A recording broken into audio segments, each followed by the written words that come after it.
And yeah, so Trek was like super cool about like getting it fixed. Apparently they have like lifetime warranty repairs on frames, or at least at the very least steel frames. And like they called ahead at a bike shop that was along the route and got them to like receive the frame and then do like a full component replacement for me, like covered labor and everything. So like that was really excellent of them, and I'm pretty impressed with that. Where did the frame crack? Near the crank, or? No, it was like basically right above like the seat stays. So like where the seat tube goes in. And yeah, there's like this little section where it's kind of like a cutout that you can see where the seat tube is. Yeah. There's like right around that cutout, like it started cracking there. Huh. Yeah. Well, that was nice of them. Yeah. So you were on your bike, more or less for like 3 months. You had a lot of free time. What do you think? What kinds of things did you think about riding across the country? I think I spent a fair amount of time being mad at people driving generally. Like I think that was like probably the most common thing, was just like trying to figure out like where's that person going? Why are they in that big giant pickup truck? There's nothing in it, kind of thing. Just kind of stuff like that. I did have a speaker on my handlebars that so I'd throw on podcasts too if I didn't feel like thinking about anything myself. But any particular podcasts? So which ones are I listening to? Stuff You Should Know, The War on Cars. I think there was one other one that I listened to regularly. No, I don't remember what the name is. I have it in my. So occasionally like Freakonomics or Decoder or something if they had something interesting. So if you're thinking a lot about what the drivers are doing, obviously some of that's just that's what you think about when you're riding a bike. But like, do you feel like you it sounds like you ran into some good Samaritans here and there, people that helped you out? Do you feel like you I don't know, do you feel like you learned anything about other people on the trip, or you have a different impression of people? Was like one of the funny things was, people would occasionally honk behind me, and it was always like a question of whether that was a friendly honk or an angry honk. Like especially on the interstates, like truck drivers would honk.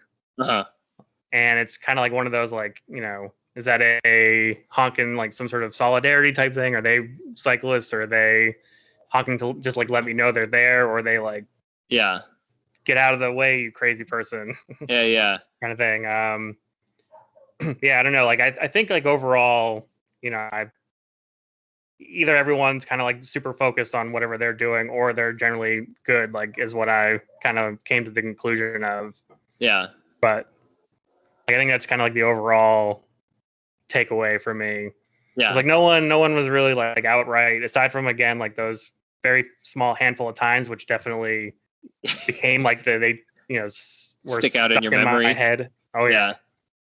Like the person in New Mexico who was laying on the horn behind me, I think rattled me for the rest of the day, where it's like, because I had a mirror, and it's like, and now I'm staring in the mirror, like, is this person also going to do that? But it was only that one, so. Do you think you learned anything about yourself on the trip? I don't know. I don't know if it's necessarily learning anything about myself, but it's just like a realization. Because I think a lot of people are just always like, oh, I can never do something like that. Or, it sounds like it's so difficult. And as flippant as it might sound, it was surprisingly not that difficult overall. I mean, there were definitely some days that were harder than others, but, it's just like wake up, ride a bike, get, eat a huge dinner, and then go to sleep. That was, the day to day. So it was like, once you've kind of built up the muscles that, it's like after, I think generally a week is what the common accepted amount of time is for getting into that rhythm, right? The initial training time, like, you just cruise, and I think it's just like that kind of realization for me of just like, oh, like I can do that. I think that's a great realization. Yeah, you can because if you can do that, you can do a lot of things. Oh yeah. Yeah, there was a point like at the end where it's like, oh, like I mean, I could theoretically continue. Like the only like the main reasons to stop were like, I felt like I should probably go back to work for a little bit, and then my girlfriend was like, "You've been away too long, and this like seeing you every couple weeks not really working out." So yeah, and your girlfriend lives here in California, right? Yep. But you guys met in where, St. Louis? So she flew out to Flagstaff, St. Louis, and Cleveland. Oh, cool. Yep. And then some of the last parts of your trip, did you have a family member join you, or? Oh yeah. So my mom was very interested in in the whole trip and wanted to do some riding and had found the Ohio to Erie Trail, which is like I'd say maybe about like 80% rail trail, 20% road riding, but like, fully mapped out route that goes from Cincinnati all the way up to Lake Erie, to Cleveland. And then she had also found the Erie Canalway Trail. And so she started doing like research and was like, oh, like I think I might be able to actually do this. And yeah, so she drove out with my dad to Cincinnati, met up with me there, and my dad acted as sag wagon for the trip from Cincinnati, essentially all the way to Buffalo, just making sure that my mom could make it and stuff, because she had never done anything like this either. Yeah, she's only been kind of into riding a bike, I think maybe a year after I started really getting into it. So she hasn't been riding like a super long time. Yeah, at least aside from being like when she was a kid, she rode a lot. But so she met up with me and managed to do the whole, I think it was like 875 miles for her all the way, Cincinnati to Buffalo and then to Albany, where she went back to New Hampshire after that. How old's your mom? She is 66. That's turning 66. I think she's 65 still right now. That's pretty remarkable. Yep. It was. I mean,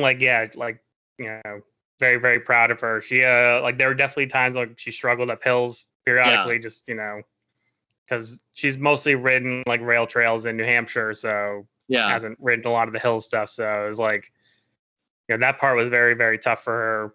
But she started getting better towards the end. Like I was saying, of once you built up a little bit, you start actually getting up more and more hills that you'd normally look at and just be like, nah, can't ride up that. So 66-year-old woman did 800 something miles with her son. Yep. That's great. What would you say to someone who's considering doing a cross-country trip? So the initial answer is to double check any of your spare parts, your repair parts, make sure they're the right ones. Otherwise, I don't know, I'd just say do it. Do it? All right. Just do it. Because like it's not like it's the anticipation, I think, is scarier than the actual like riding. When I would take like a day off because I was in a city or something doing a rest day, so like there'd always be this buildup of anticipation, kind of like nervousness about what the road might be, or the traffic might be bad or something. But like once you start riding, then it just kind of do it. I don't know, it just goes away, and you're just like, all right, well, I still got to keep going. So whatever happens is happening.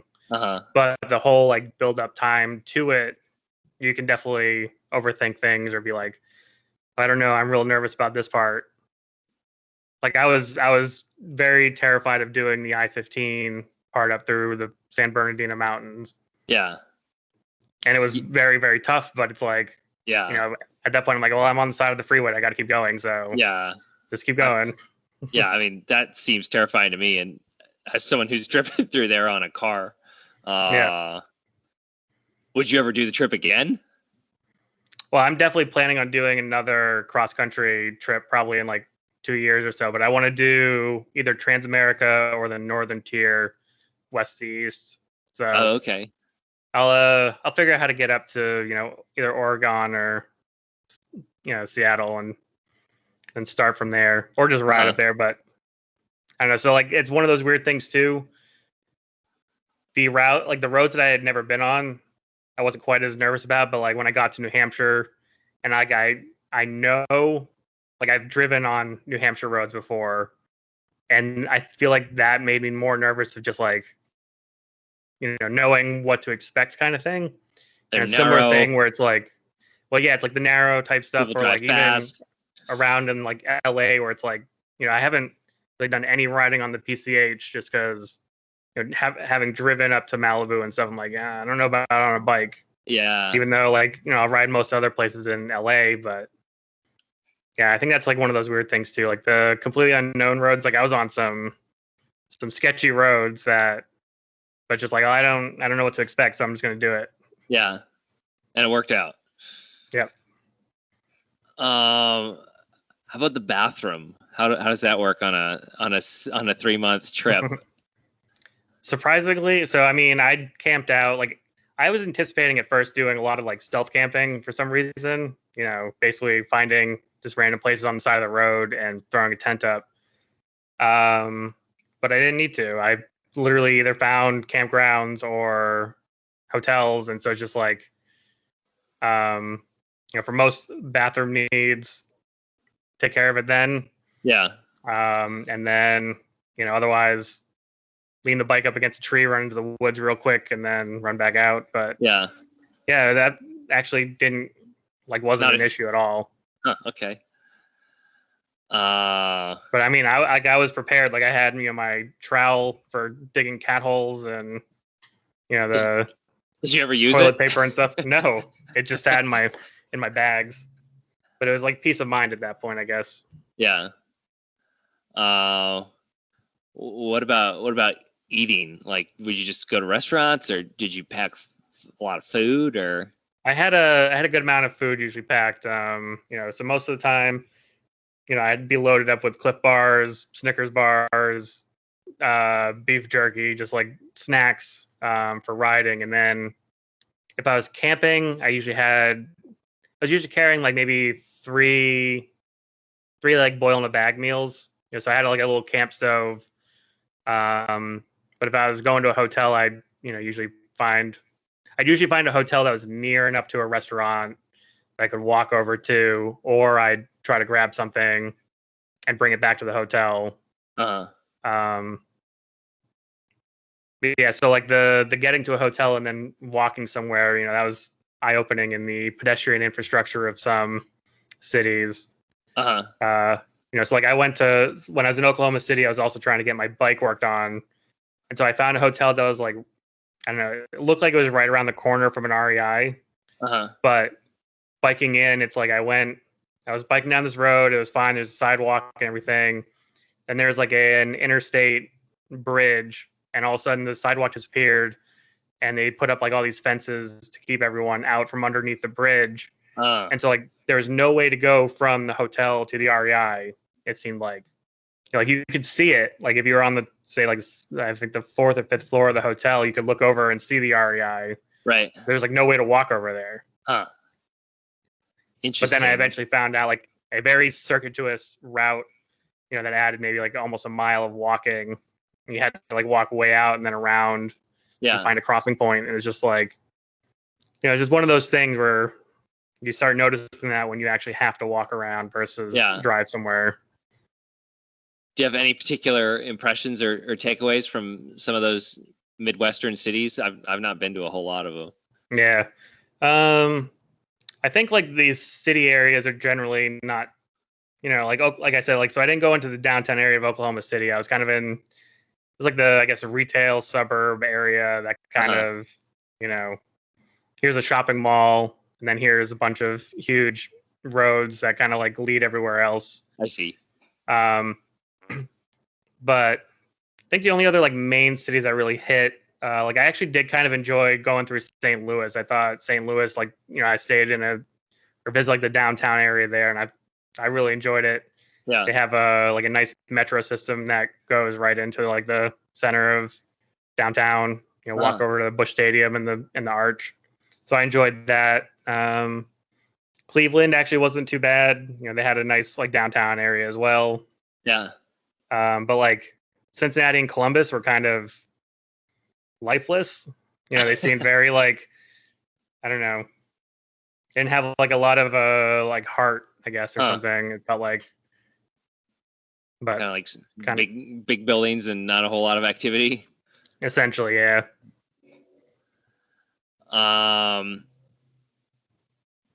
I have a few questions about some of your photos. Yeah. There's a there's a photo of a Chevrolet Astro in pieces in a lake, and it has a sign that says "Don't text and drive." Yep. Is that all there is to that story? Do you know anything else? I think it's literally like the town put that in there as a like campaign to tell people to not text and drive. Like that's the only context I really have for it. I have no idea. All I know is I biked past and I'm like, what the heck? And then I stopped and then I saw the sign. I'm like, okay, well that must have been like on purpose. Where was that? But yeah. I'm trying to remember where that was. So I think that was Missouri, or I think it was Missouri. It was before I hit.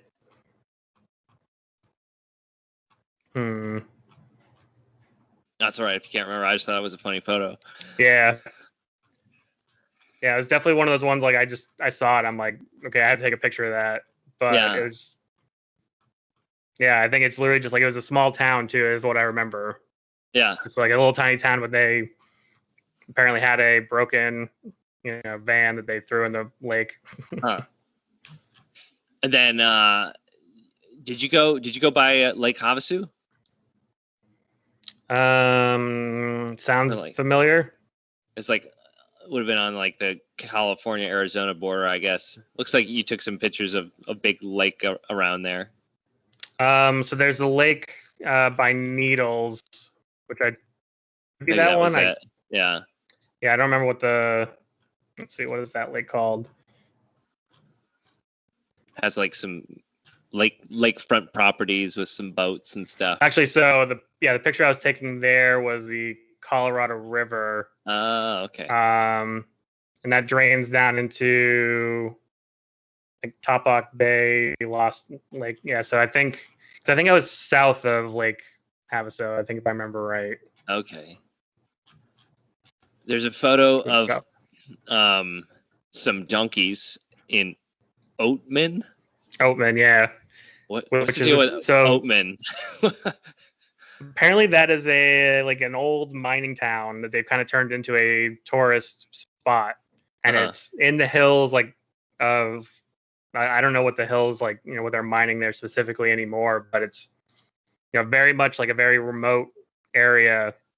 But they have kind of like the remnants of the town. And when I visited, I'd gotten there just before noon, and I guess at noon they were doing this play where they have a shootout in the town center kind of thing. So these two older actors in full cowboy gear, prospector gear or whatever, do this kind of skit arguing about a big briefcase of money or something, and they're shooting blanks at each other. And so that was kind of a fun little diversion when I got there. I also had this really cool thing happen when I got there of I was going to get water because I was basically climbing 3,000 feet that day, I think, just to get into Oatman. So I was picking up extra water to load up my water bottles, and at the store that I was getting it at, the lady was like, oh, you can have the water for free, just because she's we're so impressed with people that actually try to do this kind of biking. Oh, that was nice of her. Yeah, so that was really cool. Was that in Arizona? Yep. Yeah, so that is part of the Route 66 route, I guess. Oh, okay. And I think there's another way that you could go if you didn't want to do that climbing, but kind of the official Route 66 goes through Oatman. I like these pictures. I think this was I looked it out. I think it's in Texas. The Second Amendment Cowboy, and then the Cadillacs. Yep. My dad actually said, like, asked if I was going to see the Cadillac Ranch. So I guess that's like one of those must-see roadside attractions. Yeah. I'd never heard of it. Yeah, it's literally, this big open field that someone buried cars at an angle, and now everyone goes and like can graffiti whatever they want on them, I guess. Huh. And then there's also this big statue that I just happened to notice on Google Maps. I'm like, well, it's close, and I can go see what that's about. And is that the Second Amendment Cowboy? Yeah, and it's just big giant statue with the Second Amendment Cowboy logo on it, and that's, I think like there's a sign in front of it that was just something about Second Amendment rights or something, and I'm just like, sure. Huh. This is very Texas right here. This is very Texas, yes. That's funny. I saw you're wearing an Omer and Bob's shirt at one point. Yep. Do a shout out to the local bike shop there in Lebanon, New Hampshire. Yep. Which I ended up stopping at because I basically biked through there again. But I was also, I don't know, I felt like weird, like my dad had apparently messaged them and was like, hey, my son's wearing your shirt and he's going across country, and they're like, yeah, cool. But like when I showed up, I didn't want to be like, ta-da, hey, it's me, the guy. I'm here. Yeah. So I just went in, like, stopped in, picked up some snacks and stuff, and yeah. Because it's also like it's one of those things, like I just like my family would usually rent e-bikes from them to do the rail trail in New Hampshire. It'd be kind of like a fun, like, weekend activity. So it's like we don't have like any like necessarily special affiliation with Homer and Bob's, other than I think we've been there like 3 times. But yeah, like my girlfriend, the one time we were there, picked up a shirt because it was around my birthday, and I was like, yeah, sure, like this shirt looks pretty cool. Support the business and all that. But yeah. So you overshot where you're from, right? You went all the way to the coast. Yep. Yeah, I figured I didn't want to do like the whole wheel dipping thing that most people seem to do. I didn't want to like put the wheels in the actual ocean, but I figured as long as I can like see the water, it's good enough. Did you start from the actual beach in Santa Monica, or did you no, I started close enough for the pier because it's like I live close enough. Okay. I figured that's it's good enough to just like be near the pier and just be like, yeah, that's the pier's over there. I'm starting from Ocean Ave. Yeah. Did you have any issues with the weather on the trip? Surprisingly, no. I think I had maybe 4 days where it like really rained, and then I had one day where it was like very, very cold to the point where there's like a little bit of like freezing rain, snow was falling. And did you just keep going? Yeah, I mean at that point, like I just had to, but yeah, it's like the really cold day because I didn't really like, pack for super cold weather. Because I had anticipated like, okay, if I leave late in March, I'm going to be in the desert most of the time, so it should be fine. But I didn't really account for how high up Arizona and New Mexico can be. And so so like I was having like I left, it was Las Vegas, New Mexico. I was leaving because I'd camped out overnight, and I think overnight it got down to like 22 degrees. And then when I was leaving in the morning, it was like 26. And so I put on all of my socks, including, so I had a pair of waterproof socks, and I had like 3 other pairs, and I had them all on. And then I had to put my feet in plastic bags just to like help block the wind because it was that cold. Man. That was also, I had gotten rid, so I'd started off with a pair of SPD shoes, like mountain bike clip-in shoes, and then I had a pair of hiking sandals. And I sent the SPD shoes home because I rode in the sandals. I'm like, okay, this is fine, and I don't need the extra weight, or taking up that extra space. Yeah. So I only had hiking sandals, and this freezing weather, and so my feet were very unhappy that day. But yeah, it's like it's kept going. It was the landscape was cool to look at. kind of this this tundra-esque kind of area. So I was like, just focus on that and keep pedaling, keep the blood flow going. Cool. So do you feel like the trip changed your life at all, or do you just feel like it was just kind of like a cool thing to do? I mean, I don't know about like life changing, but it is one of those things where, like, I definitely had some like post trip depression, I guess you could say, just coming back and just being like, I would definitely much prefer being back on the bike and just going. Yeah.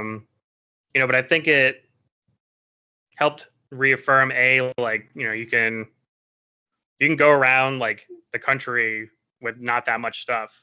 There are plenty of times where I was at campgrounds where it's like you see all these huge RVs, the bus ones. Yeah. Where people show up, they'll set up like their satellite TV antennas, and then you'll never see them outside again. Right. And then you're like trying to figure out like, well, what's the point of doing this? You bring in the living room with you. Just get a nice hotel room. You could probably do that for a lot longer, at least for the amount of money that it costs. Because like there, so same thing. Like when I was riding with my mom and then her friend who met us in Buffalo, like we'd stop at a campground. So I think the one campground we're at, we were like guessing, just based on all like the equipment and everything, like all these campers and RVs and stuff, that there's like millions and millions and millions of dollars of gear just like in this one little campground. And then there's the three of us with our little backpacker tents and and our bikes.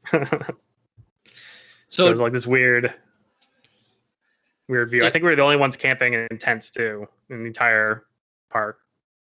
Do you think if you had just done the hotels and not done the camping, do you think you could have gotten away with like no panniers and just like, I don't know, some kind of pack, or at least you could have gotten away with a lot less gear?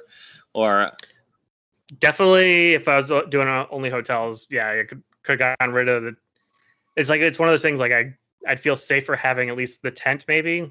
Yeah. And maybe like a small like quilt or something, just as like a backup. But I also I passed someone who was doing a cross country trip apparently, but he had like it looked like a kind of tall trunk bag. Like that was all he had. And he said like he does a lot of mountaineering, and so he has like super ultralight stuff, but like he had a crazy lightweight setup.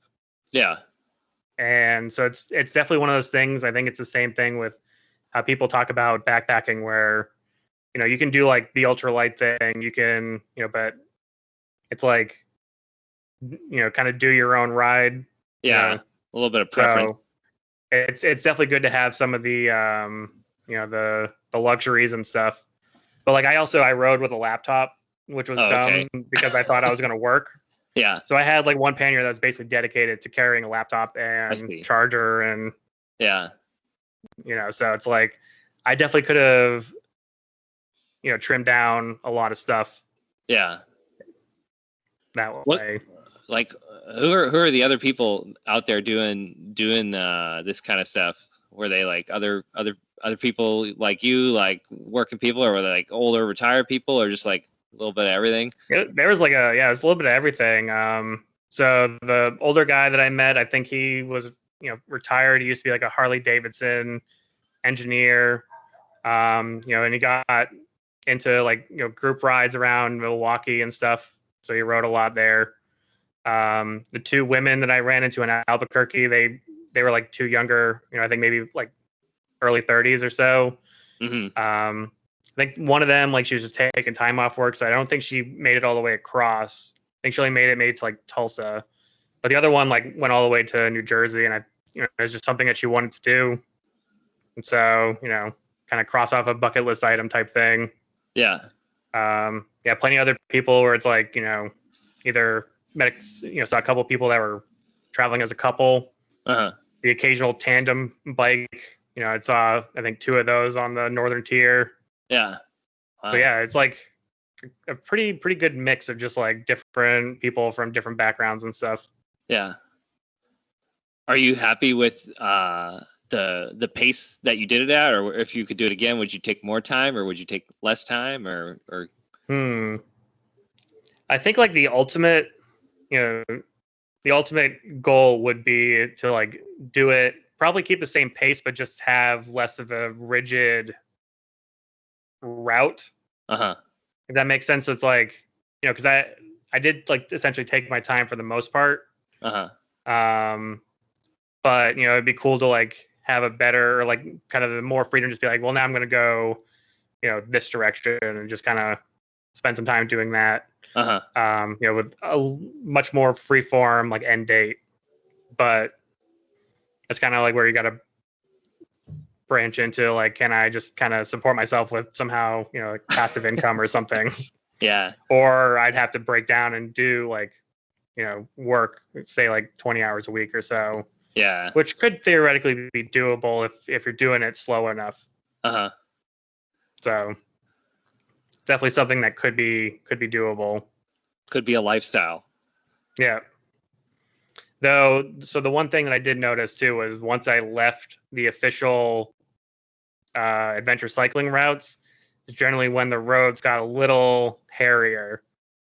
Like I definitely saw that when I got to St. Louis, because normally Route 66 goes St. Louis up to Chicago, but I was going east towards Cincinnati, and there were definitely a couple times where I was on either like super, like there are these super straight single lane highways with no shoulder, or just kind of like something higher speed, 2 like 4-lane type roads with very small shoulders. So it's kind of, I think that's another thing to, if you're going to try to pick a random place to go, keep in mind of, the roads might not be as friendly.